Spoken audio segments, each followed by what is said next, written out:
la joie de servir, la joie de rendre service.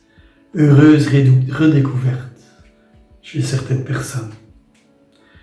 C'est si beau de voir tant de gens s'entraider. On s'apporte par exemple des petits plats. Moi ça m'arrange bien parce que je ne sais pas cuisiner. On fait les courses des autres. On fabrique des masques pour les autres. Il y a beaucoup de bénévolat. Et le mot le dit bien, bénévole. Celui qui veut le bien, mais qui le fait aussi. Rappelez-vous aussi la devise des scouts, toujours prêt à servir. Nous ne sommes pas tous des scouts, mais je vois qu'il y a beaucoup de gens qui sont toujours prêts.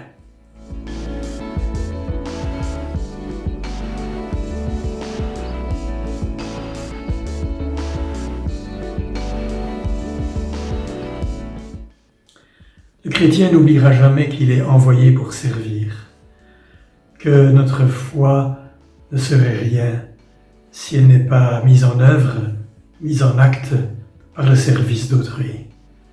Ce serait une foi vide, creuse sinon, dénoncée par saint Jacques dans sa lettre.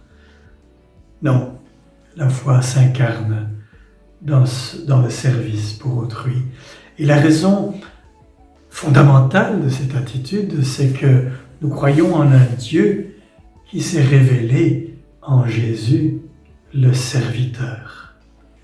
Toute la vie de Jésus, jusqu'au bout, jusqu'à l'extrémité, a été une vie de serviteur au service de l'humanité.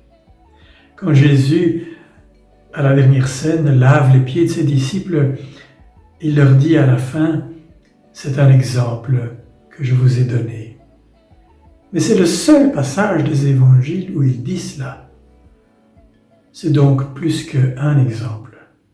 C'est l'exemple parfait. Rappelons-nous aussi que tout le monde peut servir, jusqu'à celui ou celle qui croit être totalement dépendante, clouée sur un lit d'hôpital ou enfermée entre guillemets dans une maison de repos.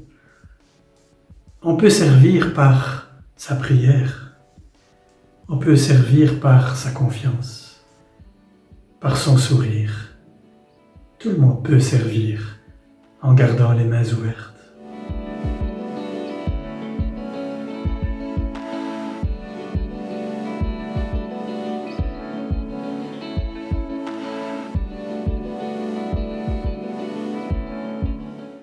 Il y a de si beaux passages. J'ai l'embarras du choix. Je vous rappelle cette parole de Jésus dans l'évangile de Saint Luc. Restez en tenue de travail, gardez vos lampes allumées. Soyez comme des gens qui attendent leur maître à son retour des noces, afin de lui ouvrir dès qu'il arrivera et frappera. Heureux ces serviteurs que le maître à son arrivée, trouvera en train de veiller.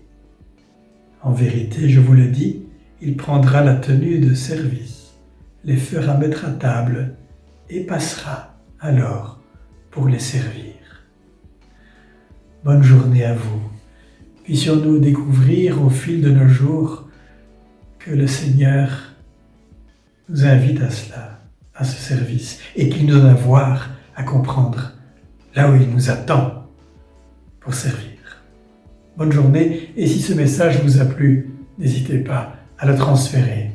À bientôt.